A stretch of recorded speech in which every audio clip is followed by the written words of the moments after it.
Oh, it's time for the furious 5-minute segment at 4:15. Mavs come out of the break with 6 straight home games, Brew, on the docket. The Spurs, who are trying to lose. LeBron James, the Pacers, Embiid and Harden, and then the powerhouse Suns. And then, Nick, it's your guy, Lauri Markkanen, heads into Dallas.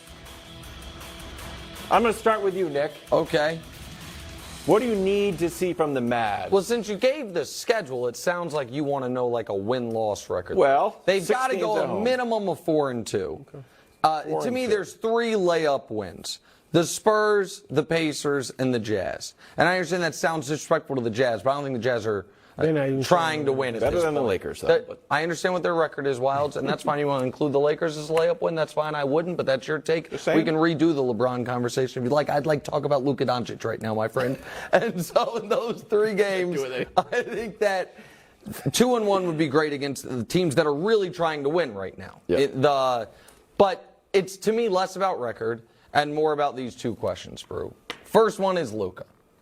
I am of the belief that Luka's playing style has not been due to necessity. It has been due to necessity, not due to how he necessarily wants to play. Harden plays, at least Harden's the Rockets. Harden for a long time played one way. This is how he wanted to play. He had Chris Paul there, didn't matter. I have Dwight Howard there, didn't matter. This is how Russ, it doesn't matter.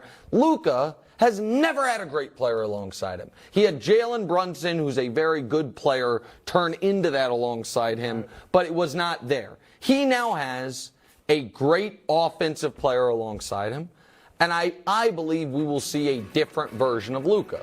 But I got to see, you know what I mean? I have to see it.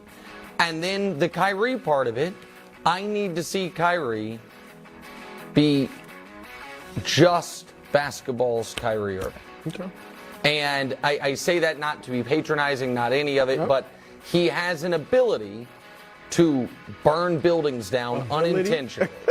Yeah, I mean, a tendency. A tendency. And so if they do that, then, you know, I believe they have the best player in the conference. I think Jason Kidd's turned himself into a good coach. And I think they're going to try to win a lot of playoff games, 130, 125. And so that's what I want to see. I think those are good points. And it's what you brought up about Luka is very interesting because I think that happened to LeBron. When he first went to Cleveland, he didn't have much around him. I know at one point they tried to run the flex offense because it was too LeBron-centric. And the problem was the coach told me, yeah, the problem was with 3 seconds left on the shot clock, somebody's got the ball that can't do anything with it, and LeBron's on the other side of the court. So, you know, but I think LeBron kind of got locked into that over the years and, had to work himself out of that. So the thing is, LeBron was great defensively. He was obviously athletic. That's not Luka. So it's going to be interesting to see Luka play another way. But I want to see each guy play every game. How about that? Wow. Kyrie rested the last game of the All-Star break. I mean, come on. They need to be on the court, Nick, just for your point.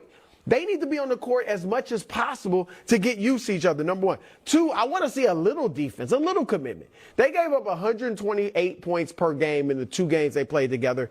For perspective, San Antonio has the worst defense in the league. They're allowing 122 points, okay? So that's how bad it was defensively. I want to see some late game execution because we know they couldn't even get a shot off the last time. And I'm with record, Nick. I agree with the 4-2. I would like to see them beat San Antonio, Indiana, Utah, and the Lakers and split with Philly or Phoenix. 5-1. That's not bad. Can I go back to the defense and play you this quote from Jason Kidd after the Wolves loss? Take a listen. We're here to outscore people. People come to see points, not 80 to 80. We're here to score. This is the new NBA. The interior defense, we'll figure it out. We got plenty of bigs. One of our defenders, when we talk about our defense, Maxi's out. Hopefully we get him back after the break. Okay, so prior to the trade, they were 24th in defensive rating. Yeah. I remember you used to say the Nets didn't have any defense, and that's why they weren't going to be any good. I don't like that quote at all. Now Jason Kidd is saying, well, no, I don't and like he it. was a great defensive player. Yeah, listen, to win a championship historically, you either have to have Shaquille O'Neal or a top 10 defense.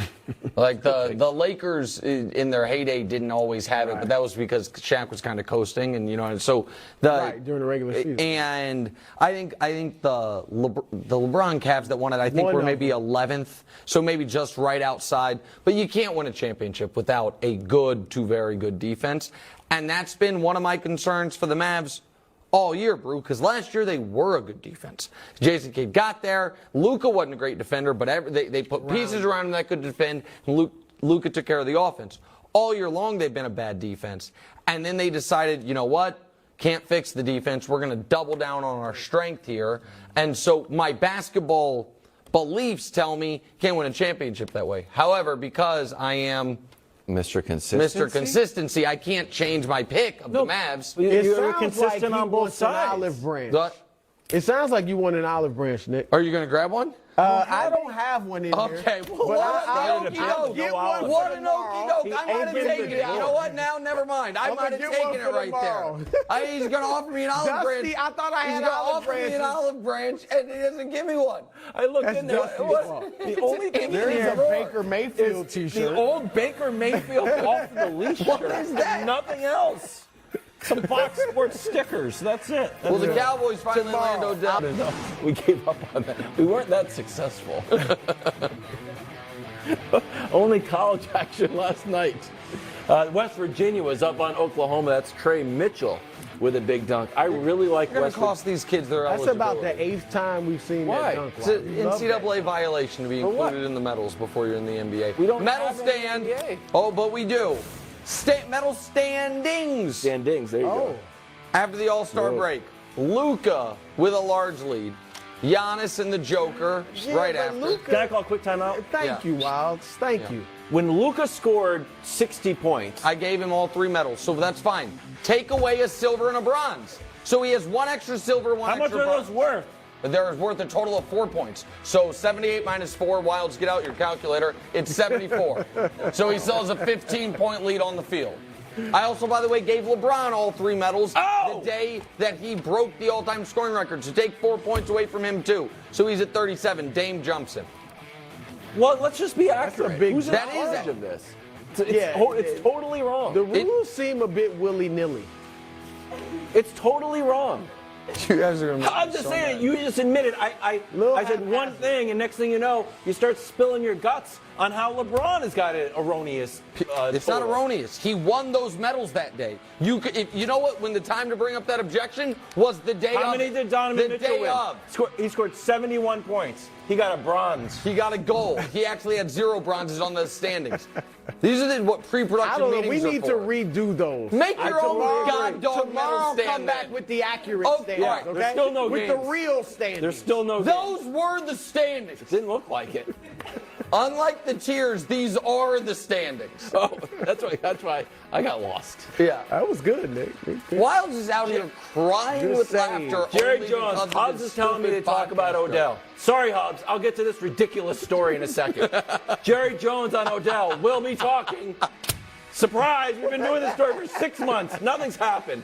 He went to a Mavs game. That was as close as he sat next to Micah Parsons. That's as close as we've got. But let's go finish. Go ahead. He's going to be a Chief, right? Oh. He's going to be a Chief. McCall Hardman's a free agent.